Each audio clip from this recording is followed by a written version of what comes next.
Marshall Peak, Kabanata 229. Mga paraan ng paghihiwalay. Gaano kalakas ang iyong paglilinang? Patuloy na nagtanong si Wu Chengyi. Paghihiwalay at reunion ikapitong yugto. Sa sandaling lumabas ang mga salitang ito, malinaw na nakita ni Yang Kai ang bakas ng paghamak at pagkainit sa mga mata ni Wu Chengyi. Ito ay hindi nakakagulat, pagkatapos ng lahat, sa mga cultivator na nabubuhay pa, sino sa kanila ang hindi nakarating sa hangganan ng tunay na elemento? Tunay na mababa ang paglilinang ng separation at reunion ni Yang Kai sa ikapitong yugto. Ang magandang mukha ni Ye Qingxi ng Azure Sect ay nagpakita rin ng isang haplos ng pagkagulat, halatang hindi niya inaasahan na ang lakas ni Yang Kai ay napakababa. Noong una, inakala niya na si Yang Kai, na nakaligtas ng higit sa kalahating taon sa mapanganib na liblib na mundong ito nang hindi namamatay, ay hindi bababa sa nakarating sa Yuanqi. Ngunit sinabi ni Yang Kai na siya ay nasa separation lamang at reunion 7th stage ay sadyang nakakagulat. Little brother Yang, nasa separation and reunion 7th stage ka lang ba talaga? Tanong ni Ye Qingxi. Tumanggo si Yang Kai, hinihimok ang kanyang Yuanqi, at nang kumalat ang pagbabago-bago ng Yuanqi, agad na malinaw ang kanyang kaharian. Marami sa mga nakapaligid na martial artist ang nagulat, ngunit maya-maya, mga alon ng tawa ang narinig. Anong pinagtatawanan mo? Nakaramdam ng sama ng loob si Su Xiaoyu para kay Yang Kai at hindi niya maiwasang pag-alitan sila. Isang grupo ng mga bulag na tanga. Bagamat ang little brother Yang na ito ay nasa separation and reunion 7th stage lamang, ang kanyang lakas sa pakikipaglaban ay mas malakas kaysa sa maraming Yuanqi cultivator. Sa harap niya at ni Chen Zhushu, pinatay ni Yang Kai ang 2 5th order monster beast at 4 na 4th order monster beast sa wala pang 1 dosenang hiningan ng oras. Bagamat may iba't ibang dahilan kung bakit niya nagawa ang gayong tagumpay, walang duda sa kanyang lakas. Walang mas nakakaalam sa lakas ng pakikipaglaban ni Yang Kai kaysa kina Su Xiaoyu at Chen Zhushu. Ang pagkakaroon ng ganitong master na sumama sa kanila ay pagpapala ng kanilang grupo. Ito ay katawa-tawa na hindi nila alam ito at kahit na naglakas loob na pagtawanan si Yang Kai. Nay na si Su Xiaoyu, ngunit wala siyang sinabi. Hindi siya isang hanggal na babae, paano niya malalantad ang lakas ni Yang Kai? Nasa separation and reunion 7th stage ka pa lang, paano ka nakaligtas ng ganito katagal? Tanong ni Ye Qingxi na may nagtatakang ekspresyon. Hindi sinasadyang nahulog ako sa isang lambak. Kinailangan ako ng kalahating taon bago umakyat. Nagkibit balikat si Yang Kai. Pagkasabi niya nito ay lalong lumakas ang tawanan ng mga tao. Tumaas baba ang dibdib ni Xu Xiao. Gayunpaman, wala siyang kapangyarihang pabulaanan. Walang pakialam ang ekspresyon ni Wu Chengyi habang diretsyong sinabi. Masyadong mababa ang kanyang lakas, hindi na siya gaanong mapapakinabangan. Dahil ibinalik siya ni Brother Chen, dapat ay makakasama niya si Brother Chen at ang kanyang kuya-sister. Dapat kaya niyang maglaman ng 1 hanggang 2 4th order monster beast para hindi siya ganap na inutil. Pagkasabi nito, nagmamadaling tumalikod si Wu Chengyi at umalis. Hindi na niya gustong makipag-usap kay Yang Kai. Hindi ako titira. Kumunat ang noo ni Yang Kai. Matapos lumabas sa pag-iisa sa pagkakataong ito, gusto lang niyang maghanap ng taong magtatanong tungkol sa kasalukuyang sitwasyon, kaya dinala siya dito ni Chen Zhushu. Ngayong malinaw na niyang nauunawaan ang sitwasyon, natural na kailangan niyang umalis. Ang paglipat kasama ang napakaraming tao ay magiging masyadong halatang target. Buti sana kung lahat sila ay galing sa iisang sekta. Taos-puso silang tumingin sa isa't isa, ngunit sino ang nakakaalam kung pareho sila ng isip. Ang kanyang sariling paglilinang ay ang pinakamababa sa grupong ito, kaya kapag nakatagpo siya ng anumang panganib, malamang na siya ay gagamitin bilang kumpi ng kanyen. Paano maibibigay ni Yang Kai ang kanyang buhay sa kamay ng iba? Kung siya ay kumilos ng mag-isa, kahit na may mga panganib at mga pagbabago, si Yang Kai ay tiwala na sa kanyang kasalukuyang lakas, hanggat siya ay maingat, walang mga problema. Kahit na napapaligiran siya ng grupong Tianlang Dynasty, gamit ang kanyang Yang Inflammation Wings, madali siyang makatakas, kaya bakit siya mananatili sa mga taong ito? Bukod dyan, si Yang Kai ay nagkaroon din ng isa pang layer ng pag-aalala. Iyon ay sina Ye Qingxi at Juba sa harap niya. Kung ang pag-iral ng Azure Sword ay natuklasan nila, tiyak na magiging mahirap ito. Napakababa ng posibilidad, ngunit kailangan pa rin niyang mag-ingat. Kung ito man ay sarili niyang kalooban o ang kasalukuyang sitwasyon, si Yang Kai ay hindi pinahintulutang makasama ang grupong ito ng mga tao. Ano ang sinabi mo? Huminto ang mga yapak ni Wu Chengyi at lumingon kay Yang Kai. Naningkit ang kanyang mga mata, tinanong niya. Gusto mong kumilos mag-isa? Tumanggo si Yang Kai. Brother Yang. Nag-iba ang ekspresyon ni Chen Zhushu habang humakbang pasulong at bamulong. Masyadong delikado para sa iyo na kumilos mag-isa. Kung mananatili ka sa amin brother at sister, maaalagaan namin ang isa't isa, mas ligtas kaysa kung pumunta ka mag-isa. Ang kanyang mga salita ay binigkas ng may katapatan. Walang kahit kititing na bakas ng pagkukunwari. Sinubukan din siyang hikayatin ni Ye Qingxi, Brother Yang, huwag mong subukang maging matapang, dapat manatili ka. Bagamat unang beses pa lang nating magkita, talagang gusto ka ni Brother Yang. Gayunpaman, talagang nararamdaman iyon ni Brother Yang. Napakabait mo, sa lahat ng mga taon na ito, walang nagbigay sa amin ng ganoong pakiramdam. Ayokong may mangyaring masama sa iyo. Juba, sa tingin mo ba, Malamig ang ekspresyon ng malatower na lalaki habang bahagyang tumango. Maraming salamat sa iyong kabutihan. Humalaklak si Yang Kai. Pero sanay na ako sa pagiging tamad, medyo awkward na magpatrabaho ako sa ilalim ng iba. Lahat ng tao may kanya-kanyang ambisyon, hindi na kailangang pilitin ang sarili. Tumalikod si Wu Chengyi at itinakip ang kanyang mga kamay sa kanyang likuran. Pero bago ka umalis, iwanan ang mga table task na dala mo. Naging malamig ang ekspresyon ni Yang Kai at Chen Zushu. Ang eksena ni Yang Kai na umiinom ng healing pill ay nahulog sa mga mata ng iba. Kumunat ang noo ni Chen Zushu. Brother Wu, hindi ba ito hindi nararapat? Mahinang sumagot si Wu Chengyi. Ano ang mali dito? Isa lang siyang Separation and Reunion Boundary 7th Stage Cultivator, malapit na siyang mamatay sa mga pag-atake ni Tianlang. Sa oras na iyon, ang mga healing pill na iyon ay mahuhulog lamang sa mga kamay ng kaaway, ito ay mas mabuting iwanan na natin ang mga ito para magamit natin. Tumisi si Su Xiaoyu. Wu Chengyi, ninanakawan mo lang kami. Nakakunot ang noo ni Ye Qingxi habang sila ni Zhou Ba ay parehong nakatitig kay Wu Chengyi na may sama ng loob, ngunit wala ni isa sa kanila ang nagsalita. Tumisi si Wu Chengyi. Pinanakawan kayo. Tumingin sa paligid, napakaraming tao ang nasugatan. Kung walang mga healing pills, mababawasan ang kanilang lakas sa isang tiyak na lawak. Sa pamamagitan lamang ng mabilis na paggaling mapoprotektahan natin ang ating sarili mula sa mga pag-atake ni Tianlang at mga bastos na yan. Hindi ako umiinom ng mga pills niya para sa sarili ko, para sa ating lahat. Galit na sumigaw si Chen Zushu. Wu Chengyi, huwag kang magsalita ng matuwid. Kung talagang gusto mo kaming pagnakawan, huwag mong sisihin ang aking kapatid at kapatid sa hindi pagsang-ayon. Napatingin si Wu Chengyi kay Chen Zushu at buong pagmamalaking sinabi. Paano kung hindi ka pumayag? Gusto mo bang makipag-away sa akin? Agad na naging tense ang eksena, at napuno ng amoy ng pulbura ang hangin. Sa tingin ko rin ay hindi magandang ideya ito. Matamis na ngumiti si Ye Qingxi, ang kanyang magagandang mata ay nakatitig kay Wu Chengyi. Ito na ang gawa ng isang tulisan. Wu Chengyi, isa kang piling disipulo ng isang dakilang sekta, hindi mo kailangang maging dominante, tama ba? Pinaikit ng huli ang kanyang mga mata, tila takot na takot kay Ye Qingxi, nag-alinlangan sandali bago tumawa. Dahil iyon ang kaso, hayaan natin ang lahat na magdesisyon. Tingnan natin kung mas mabuting iwanan ang mga tabletang iyon o alisin ang mga ito. Dapat nga silang iwan. May biglang nag-echo. Tama si Kuya Wu, sa mababang lakas, natatakot akong mamatay siya sa loob ng ilang araw. Ang pag-iwan sa mga tabletang iyon sa kanya ay makikinabang lamang sa mga bastos na iyon mula kay Tianlang. Sa sandaling lumabas ang pahayag na ito, maraming tao ang tumango bilang pagsang-ayon. Mabilis na idinagdag ng isa pang tao. Brother Chen, huwag kang magalit, may sasabihin ako ng patas. Napakababa talaga ng lakas ng kapatid na ito ng High Heaven Pavilion. Kung handa siyang manatili at tulungan tayo, maaari na nating iwanan ang mga tabletang iyon. Kasama niya. Kung may malubhang nasugatan, sigurado akong hindi siya magiging madamo.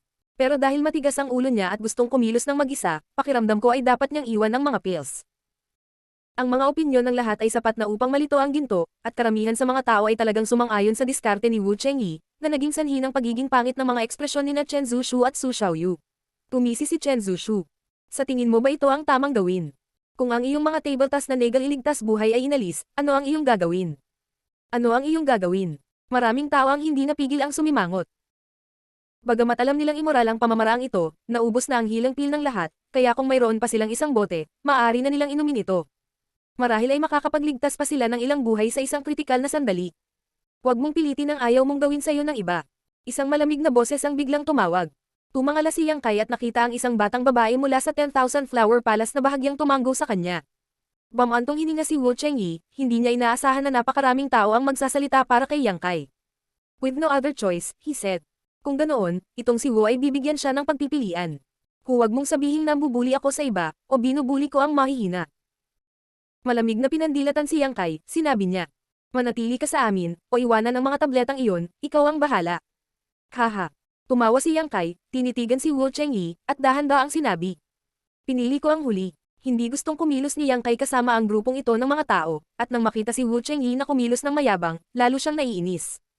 Paano siya nananatili at nabuli ng ganito? Pero sa dinami-dami ng mga taong nakatitig sa kanya, kung hindi niya iiwan ang mga tabletang iyon, tiyak na hindi papayag ang mga sumubok pa lang sa kanya.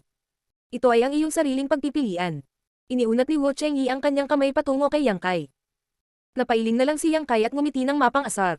Nagbago ang ekspresyon ni Wu Chengyi. Anong ibig mong sabihin? Sinabi ko lang na iiwan ko ang mga tabletang iyon, hindi ko sinabing ibibigay ko ito sa iyo. Huwag mong masyadong isipin ang iyong sarili. Tumisi si Yang Kai, inabot ang kanyang manggas. Kumuha ng isang bote ng healing pill, itinapon niya ito kay Chen Zushu, hindi iniiwas ang kanyang mga mata, malamig niyang sinabi. Brother Chen, iiwan ko ang mga tabletang iyon sa iyo. Kinuha ni Chen Zushu ang mga table tasks. Napakunot ang kanyang noo sa galit. Dinala niya rito si Yang Kai, ngunit ngayon ay binubuli siya ng napakaraming tao. Paano siya mananatiling kalmado? Huminga ng malalim, sinabi ni Chen Zushu. Brother Yang, makatitiyak ka, sino ang dapat uminom ng mga tabletang ito, alam ni Brother. Sa madaling salita, ang mga nakatayo lang sa panig ni Wu Chengyi ay hindi dapat isipin ng bote ng mga healing pills na ito. Tumanggo si Yang Kai, kinuyam ang kanyang mga kamao, at sinabing, hanggang sa muli nating pagkikita, sana ay magkita tayong muli. Pagkasabi nito, inilunsad niya ang kanyang husay sa paggalaw at lumipad na parang bulalakaw. Natatakot ako na hindi na tayo magkikita. Malamig na bamantong hininga si Wu Chengyi, binawi ang kanyang kamay na naninigas ng matagal, ang kanyang mukha ay namutla habang sumisigaw. Kung nakapagpahinga ka ng mabuti, umalis na tayo ngayon. Tiyak na maglulunsad ng panibagong pag-atake ang grupo ni Tian Lang, kung tayo ay huwag kang umalis ngayon, huli na ang lahat. Mabilis na nagtipon ng 30 o higit pang mga tao, at sa ilalim ng utos ni Wu Chengyi, maingat silang naglakad sa gubat. Walang nakapansin na isang tao sa pinakalikod ng grupo ang tahimik na nawala. Nang makalayo na ang grupo ay nakapagdesisyon na siya ng direksyon at nagmamadaling hinabol sila. Ang direksyong iyon ay ang iniwan ni Yang Kai. Bagamat nag-iwan si Yang Kai ng isang bote ng mga pildores bago umalis, paanong ang isang alagad na pumunta dito habang buhay ay nakakaranas lamang ng isang bote ng mga healing pills. Higit pa rito, sinabi ni Yang Kai noon na hindi sinasadyang nahulog siya sa isang lambak ng bundok at gumugol ng higit sa kalahating taon sa paghahanap ng daan palabas. Dahil iyon ang kaso, hindi siya dapat nakatagpo ng anumang mga labanan sa panahong ito. Kung hindi siya lumaban, hindi siya nasugatan, at kung hindi siya nasugatan, hindi niya kakailanganin ang mga gamot na ito sa pagpapagaling. Sa makatuwid, dapat ay mayroon pa siyang ilang mga table tasks sa kanya. Ang taong ito ay nakatanggap ng utos ni Wu Chengyi na harangin si Yang Kai at inumin ang mga table tasks na mayroon siya sa kanya. Ang mga aksyon ni Wu Chengyi ay hindi tinatablan ng tubig, ang pagpapadala lamang ng isang tao ay natural na hindi makakaakit ng anumang atensyon. Marshall Peak, Kabanata 230. Nakamamatay na pagtugis. Sa loob ng gubat, ang figure ni Yang Kai ay parang isang maliksi na unggoy, tumatalon-talon mula sa mga tuktok ng puno, ang kanyang katawan ay magaan na parang lunok, na nagdadala lamang ng kaunting simoy ng hangin sa kanya, hindi man lang nagdulot ng pagkalaglag ni isang dahon. Sa isang marangal na ekspresyon, si Yang Kai ay lihim na nagbabantay sa kanyang paligid habang pinaplano ang kanyang susunod na paglipat. Kahit na ang pakikipaglaban sa grupo ni Wu Chengyi ay hindi masyadong kaaya-aya, hindi ito nakaapekto sa kanya ni Katie Ting. Nakamit na ang kanyang layunin. Gayunpaman, hindi niya inaasahan na magiging ganito kaseryoso ang balitang nakuha niya. Sa paglipas ng mga taon, ang mga disipulo ng iba't ibang mga sekta na pumasok sa hiwalay na mundong ito para sa karanasan sa buhay ay kumilos ng nakapag-iisa. Kahit na paminsan-minsan ay nagsanabpuwersa sila, imposibleng magsanib sila sa ganoong kalaking sukat, ngunit sa pagkakataong ito, dahil sa paglitaw ng cultivator ng dinastiyang Tian Lang, ang cultivator ng dakilang dinastiyang Han ay ganap na nagkaisa. Ito ay isang bagay na hindi pa nangyari noon, at ito ay tumaas na sa antas ng buhay o kamatayan na labanan sa pagitan ng nakababatang henerasyon ng dalawang bansa. Kung sino ang mananalo o matatalo sa huli ay hindi isang bagay na makokontrol ni Yang Kai, ngunit kung tutuusin, siya ang cultivator ng dakilang dinastiyang Han, wika nga, ayaw niya na ang mga tao ng dinastiyang Tian Lang ay kumilos ng napakadama na rito. Kung hindi dahil sa dalawang iyon mula sa Azure Sect, at kung hindi dahil sa pagmamataas ni Wu Chengyi, si Yang Kai ay nanatili sana at sumama kay Chen Zushu at sa iba pa sa labanang ito. Ang pag-iisip tungkol sa mga bagay na ito ngayon ay walang silbi, kaya mabilis na inalis ni Yang Kai ang nakakagambalang mga kaisipan sa kanyang isipan. Biglang huminto ang kanyang katawan nang lumingon siya sa likod, isang kakaibang ekspresyon ang lumitaw sa kanyang mukha. Saglit na nakatayo sa pwesto, ngumiti si Yang Kai at bumagsak sa lupa, mabilis na nagtago sa likod ng malaking puno at itinago ang kanyang aura. Ilang sandali pa, isang figure ang lumipad sa kanya, at sa isang iglap, malinaw na nakita ni Yang Kai ang mukha at pananamit ng taong ito. Ang taong ito ay may dalang mahabang espada sa kanyang likod at nakasuot ng asul na damit. Malamang ay nasa early 20s siya at may malamig na ekspresyon sa kanyang mukha habang lumilipad siya sa direksyon na kakaalis ni Yang Kai. Malamig na bamantong hininga si Yang Kai habang ang isang pagpatay na layunin ay sumilay sa kanyang mga mata. Ang taong ito ang naglinis sa larangan ng digmaan noon. Ang cultivator na nangolekta ng blood beads at ang mahabang espada na dala niya sa kanyang likod ay malinaw na ipinaliwanag ang kanyang pagkakakilanlan. Siya ay isang disipulo ng 9-Star Sword Faction at dapat ding maging junior brother ni Wu Chengyi. Hindi siya kumikilos kasama ang grupo ng mga tao, ngunit hinabol siya. Halatang halata ang kanyang intensyon. Naging malamig ang ekspresyon ni Yang Kai. Dati, ayaw niyang magkaroon ng anumang salungatan kay Wu Chengyi. Nag-aalala rin si Yang Kai na si Chen Zushu at Su Xiaoyu ay nasa isang mahirap na sitwasyon, ngunit ngayong nagpadala na sila ng mga tao para habulin siya, walang dahilan para siya ay umatras. Kahit na ang isang tao na gawa sa luad ay may init ng ulo, hindi banggitin na si Yang Kai ay hindi rin pushover. Bigla na namang narinig mula sa harapan ang ingay ng mga damit na umaalingaw. Ang tao mula sa Nine Star Sword Sect ay talagang bumalik. Habang tumatakbo siya ng napakabilis ay tumitingin ang mga mata niya sa paligid. Hindi niya napigil ang umungot. Kakaiba, saan napunta? Siya ay isang master ng Yuan Chi Realm, kaya naniniwala siya na ang kanyang bilis ay mas mabilis kaysa kay Yang Kai. Hinahabol niya si Yang Kai hanggang dito, ngunit talagang nawala siya. Dahil wala siyang choice kundi bumalik para mag-imbestiga, natural na mas bibigyan niya ng pansin. Hindi napigilan ni Yang Kai na mataranta, iniisip na ang taong ito ay talagang may ilang kakayahan pagdating sa pagsubaybay. Siya ay napakaingat sa daan, hindi nagiiwan ng anumang bakas, ngunit ang taong ito ay nakakakita pa rin sa kanya. Ilang sandali pa. Ang disipulo ng Nine Star Sword Sect ay talagang huminto mga 300 metro ang layo mula kay Yang Kai, nakakunot ang kanyang noo habang nakatingin sa paligid. Si Yang Kai ay hindi nagmamadali. Nagtago sa likod ng isang puno, lihim niyang pinagmamasdan ng taong ito.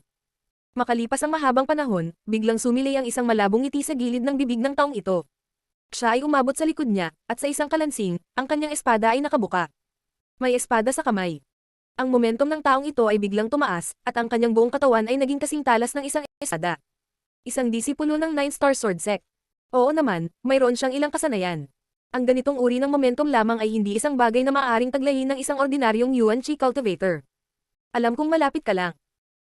Ang mga labi ni Qi Jianxing ay pumulupot sa isang makabuluhang ngiti habang itinaas niya ang kanyang espada at sumigaw sa isang matatag na to. Lumabas ka ng masunurin at hindi kita ipapahiya. Kumunat ang noo ni Yang Kai, hindi niya alam kung may nahanap nga ba talaga itong Nine Star Sword Sect na disipolo o sadyang nagmimistula lang siya ng mga bagay. Pagkatapos ay sinabi ni Qi Jianxing, "Anak, hinahangaan ko ang iyong katapangan. Sa mundong ito, bukod sa mga young lords ng 8 great families, natatakot ako na ikaw lang ang naglakas loob na magsalita ng ganoon sa aking panganay na kapatid. Basta para dito, ipinapangako kong hindi kita sasaktan, basta't ibigay mo ang lahat ng mga table tasks sa iyo at hayaan mo akong tapusin ang gawain ng aking kapatid." Nang makitang walang gumagalaw, nagpakita si Qi Jianxing ng naiinip na ekspresyon at nagbanta. Huwag tanggihan ng isang toast para lamang mapipilitang uminom ng forfeit. Kapag nahanap ko na ang iyong pinagtataguan, hindi ito magiging ganoon kadaling kausapin. Habang good mood ako ngayon, pwede pa naman natin itong pag-usapan. Wala pa ring tugon, hindi na nagsalita si Qi Jianxing, nanginginig ang kanyang espada habang umalangaw ang isang malinaw at malambing na tunog. Biglang naramdaman ni Yang Kai ang mahinang lamig na nagmumula sa kanyang paligid. Hindi maiwasang magbago ang kanyang ekspresyon, at mabilis siyang tumalon pataas. Ang mga sinulid ng sword chi na hindi nakikita ng mata ay nagkuros at agad na pinutol ang lahat ng mga puno sa loob ng radius na 300 talampakan, ng maayos at maayos, lahat ng mga ito ay bumagsak sa lupa. Ang mukha ni Yang Kai ay puno ng pagkabigla. Ngayon lang niya talaga naunawaan ang kalupitan ng disipulong ito ng Nine Star Sword Sect. Kanina lang, nang kausapin niya ito, parang sadyang pinagtatakpan niya ang mga bagay-bagay at nagpapalipas ng oras, pero sa totoo lang, palihim niyang kinikimkim ang masamang hangarin. Kumalat na sa paligid ang mga invisible thread na iyon ng sword chi habang nagsasalita siya. Kapag halos tapos na siya, isaaktibo niya ang sword chi. Hanggat dito pa siya nagtatago, walang mapagtataguan. Sa kabutihang palad, naramdaman niyang may mali at nagmamadaling umakyat, kung hindi, naputol na sana siya ng mga sinulid ng sword chi at nasugatan ng husto. Si Yang Kai ay mayroon pa ring nagtatagal na takot sa kanyang puso, ngunit hindi siya nang ahas na maliitin ang taong ito. Ang Nine Star Sword Sect ay kilala bilang ang numero 1 puwersa sa Central Capital sa ilalim ng 8 great families, at ang mga elite na disipulo nito ay hindi lamang para ipakita. "Nahanap kita." Tumingon si Qi Jianxing at malungkot nang umiti kay Yang Kai na nahulog mula sa himpapawid, ang kanyang mga mata ay puno ng pangungutya. Gayunpaman, hindi na siya muling umatake at sa halip ay kalmado lang na tumitig kay Yang Kai. Nakaharap sa isang Separation and Reunion Boundary 7th Stage Cultivator, si Qi Jianxing ay natural na walang takot. Ang antas ng kalaban na ito ay mula lamang sa isang pangalawang klaseng sekta, kaya niya itong patayin sa isang atake ng espada. Ang iyong Chi Concealment Technique ay napakaganda.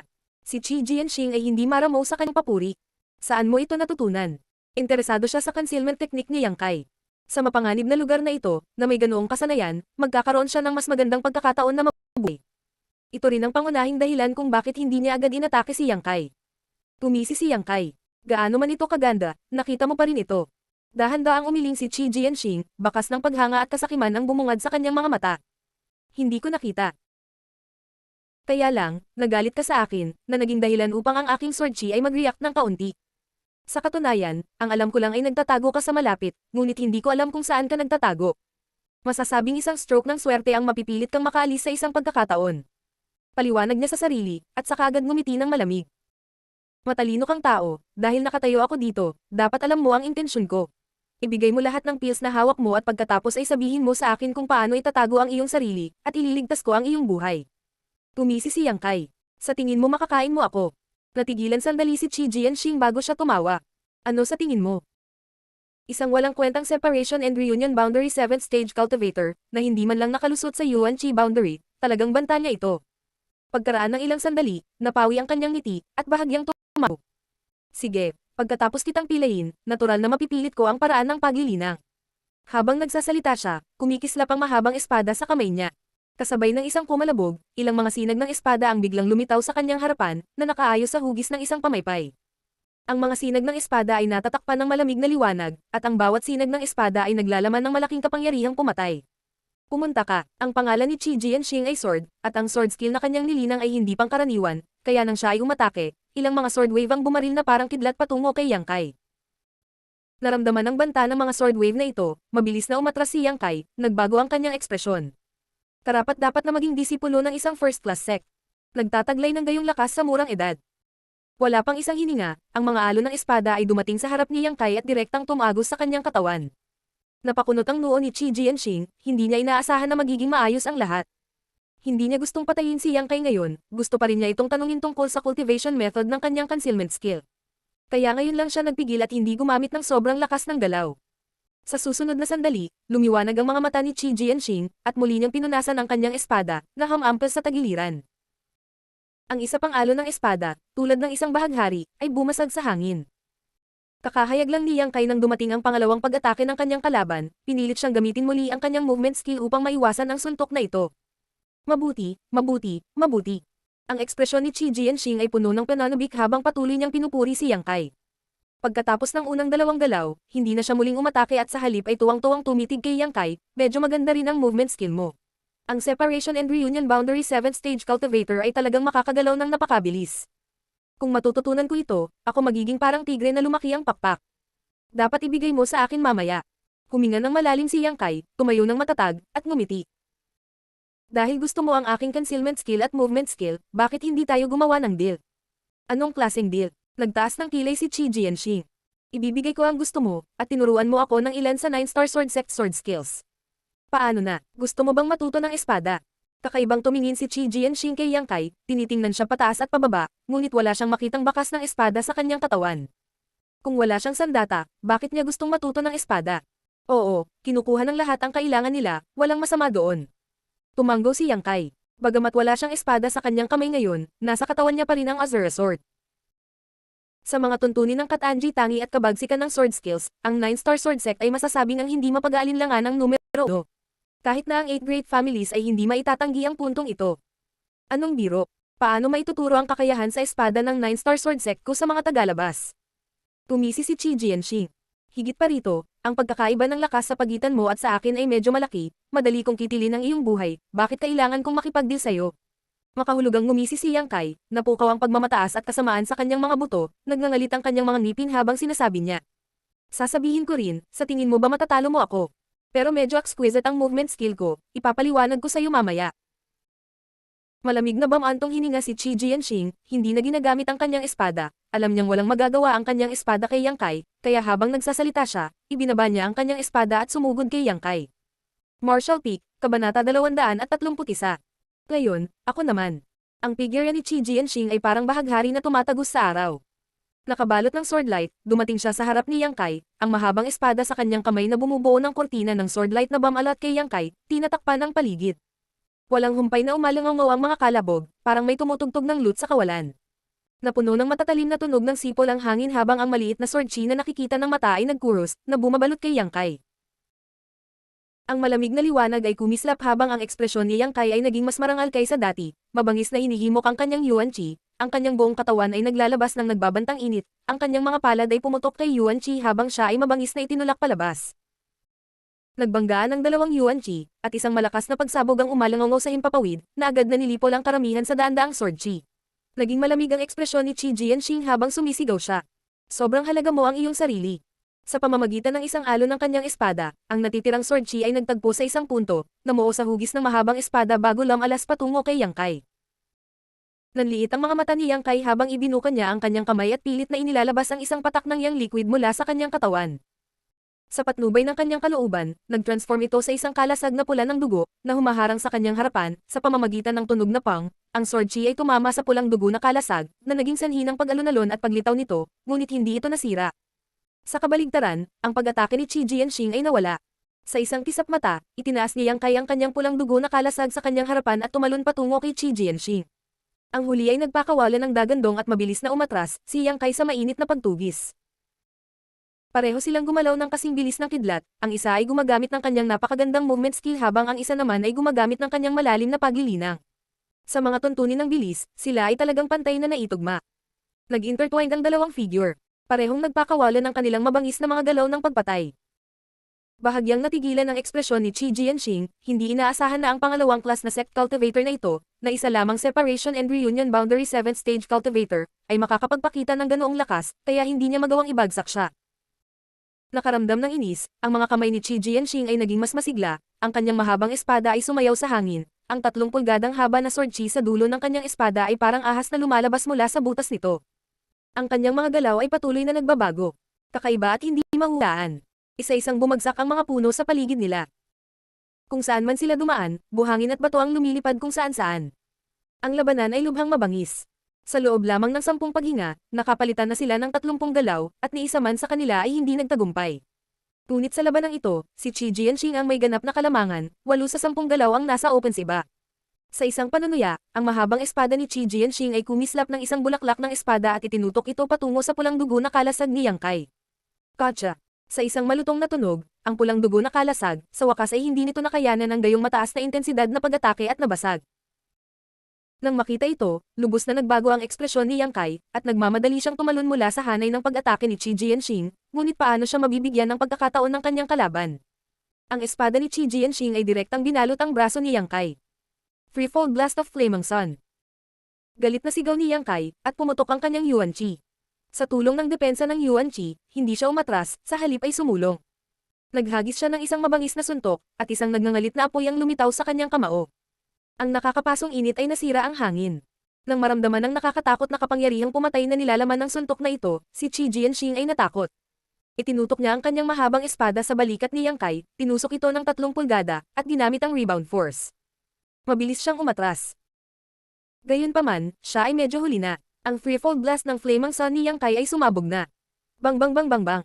Si Qi Jianxing ay umatras ng higit sa 10 hakbang. Kasabay nito, isinaaktibo niya ang kanyang Yuan Qi upang in-neutralize ang Yuan Qi na sumalakay sa kanyang katawan. Pagkaraan ng mahabang panahon, namutla ang mukha ni Qi Jianxing, at huminga siya ng malalim. Ang threefold blast ng Flaming Sun, na palaging matagumpay, ay ganap niyang na-neutralize, at hindi siya nasaktan. Sa pagbabalik tanaw kay Yang Kai, ang damit sa kanyang kanang braso ay pinutol ng mahabang espada. Ang kanyang nakalantad na braso ay natatakpan ng hindi mabilang na maliliit na linya ng dugo. Sa isang iglap, ang buong braso niya ay nakulayan ng pula, na naging sanhi ng kanyang hitsura na lubhang nakakatakot. Habang nineutralize ni Qi Jianxing ang threefold blast ng Flaming Sun, si Yang Kai ay nagpakawala rin ng mahinang buntong hininga, nanginginig ang kanyang braso, at sinunog ang sword chi na sumalakay sa kanyang katawan. Kehehehe. Kumikislap ang malamig na mga mata ni Qi Jianxing habang nakatitig siya kay Yang Kai. Ang isang maliit na separation and reunion boundary 7th stage cultivator ay talagang may ganoong lakas. Kahanga-hanga. Habang nagsasalita siya, itinutok niya ang kanyang mahabang espada kay Yang Kai. Ikaw ang pinakamakapangyarihang separation and reunion boundary cultivator na nakita ko. Ang kadalisayan ng iyong Yuan Qi ay hindi bababa sa isang ordinaryong Yuan Qi cultivator, mas higit kaysa sa akin. Ngunit, ang mahinang background ay isang mahinang background. Ang sword skills ng My 9-star sword sect ay napakalakas, paano ang isang tulad mo ay masisira sila? Ang kanyang ekspresyon ay mayabang, ang kanyang boses ay malamig, sinabi ni Qi Jianxing sa mahinang boses. Ngayon lang, 70% lang ng aking lakas ang ginamit ko. Kung ginamit ko ang aking buong lakas, gaano katagal mo kayang lumaban? Hawak ang kanyang espada gamit ang 2 kamay, naging marangal ang ekspresyon ni Qi Jianxing habang ang kanyang Yuan Qi ay pumutok at sumigaw. Sword body. Zing. Isang malakas na sigaw ng espada ang umalangaw habang ang mahabang espada sa kanyang kamay ay walang humpay na nanginginig. Isang matalim na aura ang lumabas sa kanyang katawan, ang kanyang buong katawan ay parang walang kapantay na espada. Ang Yuan Qi sa paligid ng kanyang katawan ay lumundag, at sa isang iglap, ang kanyang momentum ay umabot sa pinakamataas. Ang kanyang mahabang buhok ay lumipad sa hangin habang ang hindi mabilang na maliliit na espada ay lumitaw sa kanyang katawan. Pagtingin sa paligid, para bang ang taong ito ay pinoprotektahan ng 10,000 espada. Ang sword skills ng 9-star sword sect ay talagang misteryoso.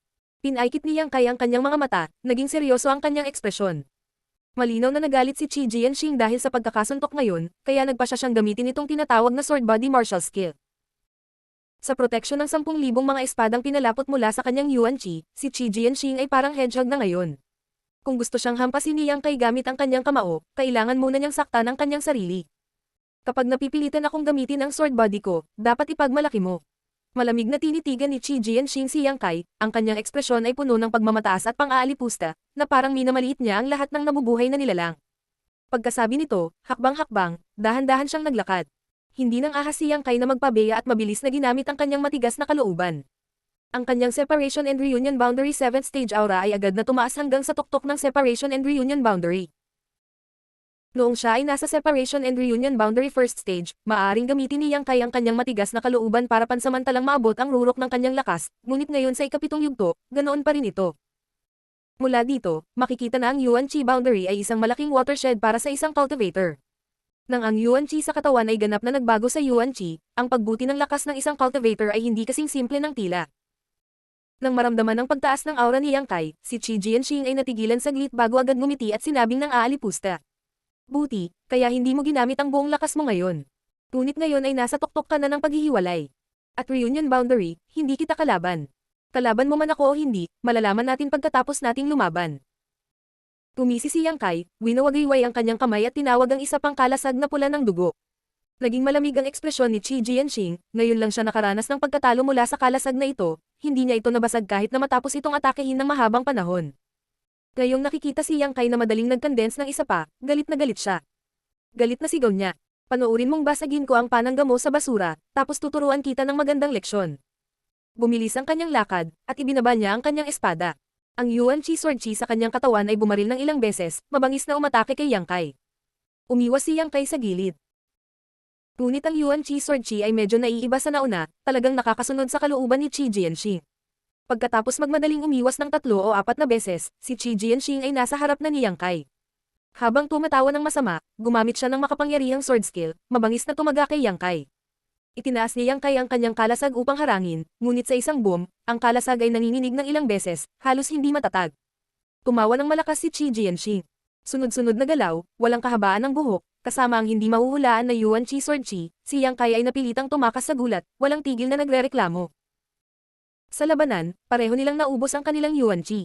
Ang gayong matinding labanan ng buhay at kamatayan ay isang mabigat na pasanin sa katawan ng sinumang cultivator. Ang pisikal na lakas ay pangalawa, ang paggamit ng Yuan Qi ang pinakamahalagang issue. Ang isang makapangyarihang cultivator na bihasa sa labanan ay maingat na kalkulahin ang bawat bit ng Yuan Qi, at gagamit ng pinakamaliit na pagsisikap upang makamit ang pinakamaraming pinsala. Ito ay isang bagay na hindi magawa ni Yang Kai o ni Qi Jianxing sa sandaling ito, pareho silang hindi umabot sa antas ng lakas na iyon. Sa pamamagitan lamang ng walang kabuluhang paggamit ng Yuan Qi maaari nilang mapanatili ang kanilang mga galaw at momentum. Sa maikling panahon, hindi nakagawa si Yang Kai ni isang hakbang. Palagi siyang nasa depensa, ngunit napukaw ang hangarin ng pagpatay ni Qi Jianxing, patuloy niyang kinukutsa si Yang Kai sa gitna ng kanyang pagtawa, na parabang sigurado siyang matatalo niya ito. Habang umiiwas, tila pagod si Yang Kai, sumuray-suray siya at muntik nang mahulog sa lupa. Sa nakikitang magandang pagkakataon, paano ito mapalampas ni Qi Jianxing? Ang mahabang espada sa kanyang kamay ay naputol ng paalang, direktang nakatutok sa leeg ni Yang Kai. Nagmamadaling itinaas ni Yang Kai ang kanyang kalasag upang hamarang, ngunit handa na si Qi Jianxing, ang kanyang mahabang espada ay nanginginig sa himpapawid, mula sa isang sweep ay naging isang saksak. Nag-react din ang kalasag ni Yang Kai, biglang tumusok pababa.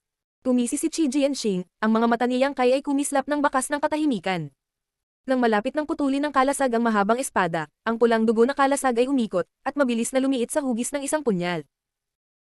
Ang ekspresyon ni Qi Jianxing ay nagtataka at hindi makapaniwala habang pinagmamasdan ang pulang dugong sandang na tumagos sa kanyang mahabang espada. Sa isang basag, ang mahabang espada ay direktang nabali. Noong siya ay nasa initial element boundary, nagawang sirain ni Yang Kai ang isang common grade defensive artifact na may armas na condensed mula sa Yang Liquid. Ngayong ang kanyang lakas ay umabot na sa Separation and Reunion Boundary, ang kanyang Yuan Qi ay mas dalisay at mas mayaman. Ang mahabang espada sa kamay ni Qi Jianxing ay isang sandata lamang na ginawa mula sa pinong bakal, hindi kahit isang artifact, paano ito makatiis ng ganoong hiwa. Matagal nang hinihintay ni Yang Kai ang pagkakataong ito, ang kanyang punyal na sumasayaw na parang bulaklak. Sa isang magaan na tunog, ang mahabang espada sa kamay ni Qi Jianxing ay nabasag sa ilang piraso. Kung hindi siya mabilis na umatras, pati ang kamay na may hawak ng espada ay naputol na. Ikaw. Nanginginig ang mga mata ni Qi Jianxing habang gulat na nakatingin kay Yang Kai. Dati, ang kanyang espada ay medyo maliksi, kaya hindi niya gagamitin ang kanyang mahabang espada upang salubungin si Yang Kai, kaya hindi niya kailangang mag-alala na masira ang kanyang sandata, ngunit hindi niya inaasahan na ang nagtatanggol na kalasag ay maaaring magbago ng hugis. Sa isang sandali ng kawalang ingat, ang kanyang sandata ay agad na nawasak. Kung walang mahabang espada, ang lakas ng isang disipulo ng 9-star sword faction ay nakatakdang mabawasan. Ngayon ay ako naman. Huminga ng malalim si Yang Kai, ang kanyang ekspresyon ay nagbago mula sa pagiging mahina, ang kanyang mga mata ay nag-uumapo sa espiritu ng pakikipaglaban habang siya ay nakatitig kay Qi Jianxing ng may paghamak. Biglang napagtanto ng huli na ngayon lang umaarte ang kabilang partido. Maging ang kalasag na nabasag niya kanina ay kusa ring ginawa para manhid siya at ibaba ang kanyang bantay. Napakatagal niyang tiniis para lang sirain ang kanyang longsword. Anong malalim na pakana? Anong mga matulis na pamamaraan? Sa unang pagkakataon, seryosong tumingin si Qi Jianxing kay Yang Kai. Ngunit hindi pa rin siya natatakot, itinapon ang hilt sa kanyang kamay, buong pagmamalaki niyang sinabi. Kahit wala kang sandata, ano? Hindi mo pa rin ako kalaban. Martial Peak, Kabanata 232. Sa palagay mo makakatakas. Kung wala ang kanyang mahabang espada, nagagamit pa rin ni Qi Jianxing ang kanyang daliri upang gamitin ang kanyang espada.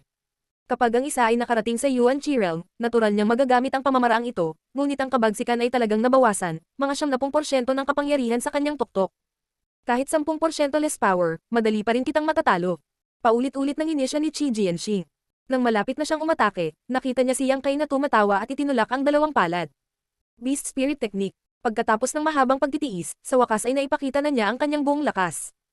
Medyo naiinip din si Yang Kai. White Tiger Seal, Divine Ox Seal, dalawang silang lumitaw sa parehong oras. Isang dagandong ng tigre ang yumanig sa langit, at isang dagandong ng baka ang tumusok sa tenga. Biglang nagbago ang mukha ni Qi Jianxing, nakita niya ang dalawang mukhang mabangis na halimaw na sumusugod sa kanya. Ang dalawang halimaw na hayop na ito ay matangkad at parang buhay, na parabang sila ay buhay. Ang kanilang nagninangas na pulang katawan ay lubhang kaakit-akit, at ang kanilang mga iskarlata na mata ay puno ng hangarin na pumatay. Nagulat si Qi Jianxing, paano siya mangangahas na maging pabaya. Pinagdikit niya ang kanyang dalawang daliri at ginawang espada, ang dulo ng daliri niya ay nilalamon ng espada, sumigaw siya. Thunder Rush Sword. Isang espadang kumikislap na may mga electric arc ang bumaril mula sa dulo ng kanyang daliri, tumama sa katawan ng isa sa halimaw na hayop, lumabo ang kulay ng katawan nito, ngunit hindi nito napigilan. Wind Supporting Sword. Mabilis na umatras si Qi Jianxing, ang kanyang daliri na espada ay patuloy na umuusad, lahat ng uri ng kasanayan sa espada ng 9-star sword sect ay lumipad sa buong kalangitan, ngunit hindi pa rin natalo ang dalawang monster beast. Nang makitang susugod na sila sa harapan niya, iniyuko ni Qi Jianxing ang kanyang mga paa sa takot at biglang tumalon. Nang siya ay tumalon ng isang zang mataas, isang mabangis na hangarin na pumatay ay nagmula sa itaas ng kanyang ulo. Pagtingin niya, nakita niya si Yang Kai sa itaas niya, ngumisi at sinuntok siya. Talagang hinulaan niya ang galaw ng kalaban at hinaranggan ang kanyang pag-atras. Sa gulat, nagngangalit si Qi Jianxing, itinuro ang kanyang daliri sa langit, at tatlong sword lights ang umatake. Mabilis na nagpakawala si Yang Kai ng tatlong suntok, nabasag ang lahat ng tatlong alo ng espada, ngunit ang sandaling ito ng pagkaantala ay nagbigay daan kay Qi Jianxing na pilipitin ang kanyang katawan at iwasang tamaan ang kanyang mga vitals, na nagbigay daan sa kanya upang matamaan ng palad ang balikat ni Yang Kai. Sinabayan pa ito ng hiyawan. Bumagsak si Qi Jianxing sa lupa. Sa kritikal na sandali ng buhay at kamatayan, ang namumukod tanging disipulong ito ng 9-star sword school ay sumikat ng may hindi pa nagagawang potensyal at lakas sa pakikipaglaban. Ang kanyang mga kamay ay patuloy na sumasayaw, gamit ang malalim na kasanayan sa espada upang talunin ang dalawang halimaw na hayop na sumugod sa kanya hanggang sa sila ay nagilusyon at halos malaglag. Ang White Tiger at Divine Ox ay sumugod upang kagatin si Qi Jianxing, ngunit hindi nila ito nagawang saktan kahit kaunti. Ang kanyang espada ay nasa labas pa rin. Ang ibabaw ng kanyang katawan ay protektado ng hindi mabilang na maliliit na sinag ng espada. Sa tuwing umaatake ang White Tiger at Divine Ox, may neutralize sila ng mga sword light na ito. Sa isang kisap mata, tuluyang nawala ang White Tiger at Divine Ox. Pagkatapos ng lahat, ito ay isang pag-atake na pinaikli mula sa Yuan Chi ni Yang Kai. Mayroon lamang itong hugis ng halimaw na hayop. Kapag naubos na ang Yuan Chi nito, natural na mawawala na ito. Hehe. Tumawa ng mapait si Qi Jianxing. Matagumpay na tinitingnan si Yang Kai, sa kanyang isipan, ang pagkonsumo ng malaking halaga ng Yuan Chi upang mapawi ang gayong halimaw na hayop ay hindi katumbas ng halaga sa pagkawala. Sa Separation and Reunion Boundary 7th Stage Cultivation ni Yang Kai, imposibleng mag-condense siya ng pangalawa, kaya mas mabuting iwanan ang Yuan Chi para lumaban siya. Ngunit bago maglaho ang kanyang pagtawa, sa ilalim ng mapanghamak na tingin ni Yang Kai, isa pang Divine Ox at Tiger ang sumugod palabas, eksaktong kapareho ng dati. Paano ito posible? Bulalas ni Qi Jianxing. Kahit hindi ako umatake, ang isang galaw na ito ay sapat na para patayin ako. Ang hakbang na ito lamang ay higit pa sa sapat upang patayin ka. Malamig na tinitigan ni Yang Kai si Qi Jianxing. Naging madilim ang ekspresyon ni Qi Jianxing. Alam niyang hindi nagyayabang si Yang Kai. Ang dalawang Yuan Chi Monster Beast ay napakahirap harapin. Nasa bingit na ng pagbagsak ang kanyang espada, kapag nataman pa ito, siguradong babagsak ito. Ang pagkonsumo ng Yuan Chi ay napakalaki. Si Qi Jianxing ay hindi na kasing yabang ng dati. Pero iba ako sa iyo, hindi ko mamaliitin ang sinumang kalaban, kaya salaki pa rin ako. Sa sandaling bumagsak ang kanyang boses, sina Yang Kai at ang Divine Ox at Tiger ay sabay na umatake, na sumusugod kay Qi Jianxing. Ang huli ay natural na hindi uupo at umuungal. Sumayaw muli ang kanyang finger sword. Sa pagkakataong ito, kahit sino man iyon, walang nagpipigil, lahat sila ay gumagamit ng kanilang buong lakas. Ang anumang kapabayaan ay maaaring humantong sa hindi na maibabalik na mga kahihinatnan. Ang labanan ay lubhang mabangis at lubhang mapanganib. Ang dalawang halimaw na hayop ay muling natalo. Tinamaan din si Yang Kai ng dalawa sa finger swords ni Qi Jianxing, halos mabutas ang kanyang katawan, umaagos ang dugo mula sa mga sugat at nabahiran ng pula ang kanyang damit. Si Qi Jianxing ay nasa mas masamang kalagayan. Sa pakikipaglaban ng isa laban sa tatlo, ang kanyang espada ay ganap na nawasak, at ang kanyang true essence ay halos ganap na naubos. Huminga siya ng malalim, nakasabit ang isang braso sa tagiliran niya. Ang kanyang bisig ay lubhang naputol, at may mga marka ng kagat sa lahat ng dako. Lahat ito ay mga kagat ng White Tiger. Sumisikip ang dibdib niya, at nabali ang ilang tadyang. Ang pinsalang ito ay sanhi ng singil ng Divine Ox. Ang sungay sa harap ng ulo ng Divine Ox ay halos tumagos sa kanya. Nagkatinginan ng dalawa mula sa layo na mahigit 10 talampakan. Ang mga mata ni Yang Kai ay malamig, habang ang mukha ni Qi Jianxing ay kumikibot. Bagamat hindi siya makapaniwala na natalo siya ng isang Separation and Reunion Cultivator, wala siyang choice kundi tanggapin ang katotohanan. Ang kahihiyan at hindi pagnanais ay halos mabaliw sa kanya. Hindi siya pinatay ni Yang Kai. Ang desperadong ganting atake ng Yuan Chi Cultivator bago siya mamatay ay medyo natakot sa kanya. Hinihintay niyang hamina ang momentum ni Qi Jianxing. Hehe. Si Qi Jianxing ay walang kahit kititing na bahid ng pag-aalala. Malamig pa rin ang tawa niya. Pagkatapos ng ilang paghinga, sinabi niya na may malungkot na ekspresyon, aaminin ko, ikaw ay talagang napakalakas, mas malakas kaysa sa karaniwang Yuan Chi Cultivator. Ngunit kahit matalo mo ako, isa akong Yuan Chi Cultivator. Kaya hindi mo ako kayang patayin. Kung gusto kong umalis, hindi mo ako mapipigilan. Tawa ng tawa, itinadyakan ni Qi Jianxing ang kanyang mga paa sa lupa at tumalon ng 300 metro sa himpapawid, ang kanyang katawan ay umiindayog habang siya ay umaaligid sa hangin. Ang isang kamay ay nakalawit sa kanyang tagiliran, ang isa naman ay nakahawak sa sugat sa kanyang dibdib. Habang nakatingin kay Yang Kai, ang kanyang mukha ay puno ng pagmamalaki. Ito ang pinakamalaking pagkakaiba sa pagitan ng True Element Boundary at ng Separation and Reunion Boundary. Kaya kung lumipad sa himpapawid, ngunit ikaw. Hindi maaari, kaya maaari akong umalis kahit saan.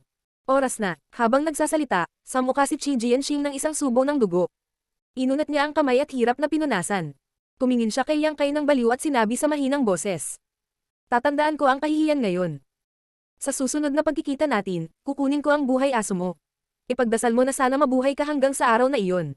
Pagkatapos sabihin iyon, pinaikit niya ang kanyang mga mata, na parang gusto niyang itatak ng malalim ang mukha ni Yang Kai sa kanyang mga mata.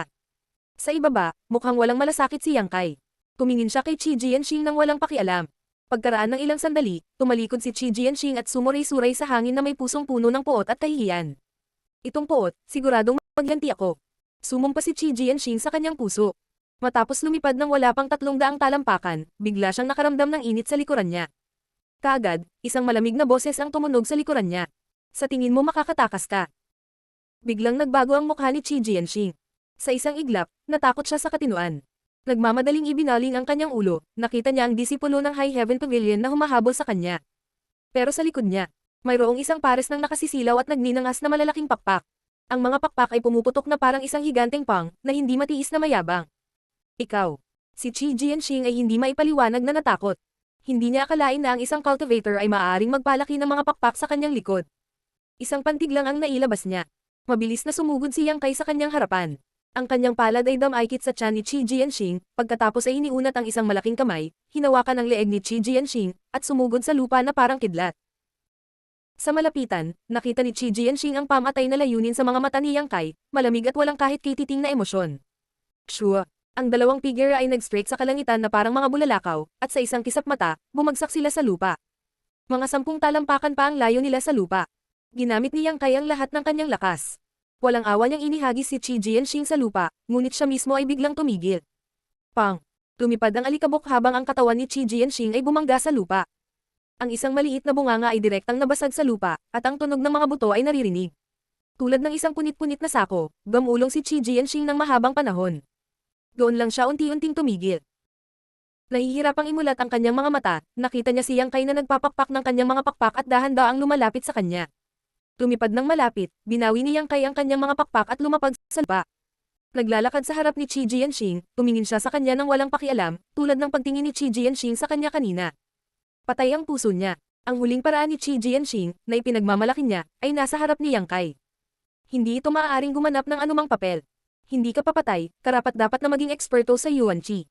Malamig na tinuya ni Yang Kai, itinaas ang kanyang paa, at tinapakan ang leeg ni Qi Jianxing. Huwag mo akong patayin. Nagpupumiglas si Qi Jianxing habang umuubo, umaagos ang dugo mula sa sulok ng kanyang bibig. Hindi mo ba gustong matutunan ang sword skills ng 9-star sword sect? Pwede kitang turuan, kahit anong gusto mong matutunan. Ituro ko siyo. Itinuturing din akong rising star sa 9-star sword sect. Nakatagpo ako ng maraming malalim na kasanayan sa espada. Ubo-ubo. Hindi na kailangan, hindi ako naniniwala sa'yo. Si Yang Kai ay mukhang walang pakialam. Ang sword skill ng 9-star sword sect ay talagang nagsiselos kay Yang Kai, ngunit si Yang Kai ay hindi naniniwala na si Qi Jianxing ay talagang magtuturo sa kanya, sa personalidad at paraan ng taong ito. Kapag nabawi niya ang kanyang Yuan Qi, tiyak na magiging variable ito. Kaya hindi niya ito kayang hayaang mabuhay. Nang marinig ito, ang malungkot na ekspresyon ni Qi Jianxing ay lalong naging talunan. Bakit gusto mong maging kaaway ng 9-star sword sect ko? Kung papatayin mo ako. Ubo-ubo. Ang senior brother ko ang unang makakaalam, hindi kanya pababayaan, sa lakas niya, hindi ka kayang lumaban. Naningkit ang mga mata ni Yang Kai habang malamig na sinabi. Guo Chengyi, hindi mo kailangang mag-alala, kahit na hindi niya ako hinahanap, ako mismo ang hahanap sa kanya. Gusto mo talagang maging walang awa? Ikaw ang gustong pumatay sa akin. Tumisi si Yang Kai, ayaw nang mag-aksaya pa ng mga salita, ang kanyang paa ay bumagsak habang ang kanyang Yuan Qi ay pumutok. Sa isang tunog ng pag-crack, nabali ang leeg ni Qi Jianxing, ang kanyang ulo ay bumagsak sa gilid, hindi na nagpapakita ng anumang mga palatandaan ng buhay. Sa sandaling namatay si Qi Jianxing, si Wu Chengyi, na ilang dosenang kilometro ang layo, ay biglang sumimangot at tumitig sa malayo na may pagtataka na ekspresyon. Ang tatlong disipulo ng Ghost King Valley ay maaaring gumamit ng isang espesyal na paraan upang madama ang lokasyon at buhay ng isa't isa, gayon din ang mga disipulo ng 9-star sword sect. Gayunpaman, ang hindi maintindihan ni Wu Chengyi ay kung paano namatay si Qi Jianxing. Hindi kaya nakatagpo niya ang mga taong iyon mula sa dinastiyang Tianlang. Kung hindi, sa kanyang Yuan Qi third stage cultivation, walang dahilan para mamatay siya ng ganoon kalungkot. Bakas sa mukha ni Wu Chengyi ang masakit na ekspresyon. Wala siyang pakialam sa buhay o kamatayan ni Qi Jianxing, ngunit dahil may mahalagang kayamanan si Qi Jianxing sa kanya. Ito ay isang bagay na nakuha ng kanyang mga senior brothers sa liblib na mundong iyon at itinalaga sa kanya. Sa pagkakaalam ni Wu Chengyi, hindi kailanman handang gamitin ito ni Qi Jianxing. Brother Wu, anong problema? Nakita ng isang Raging Flame Temple Cultivator ang marangal na ekspresyon ni Wu Chengyi at hindi naiwasang magtanong ng may kaba. May malapit bang taga-Tianlang Dynasty? Posible. Pinakalma ni Wu Chengyi ang kanyang ekspresyon at bamulong. Kailangan nating bilisan at subukang maghanap ng ligtas na lugar na mapagtataguan. Nang marinig niya ito, bahagyang nagbago ang ekspresyon ng bawat isa, ang kanilang mga galaw ay naging mas maingat. Nitong mga nakaraang buwan, labis silang nagdusa sa mga kamay ng mga disipulong iyon ng dinastiyang Tianlang.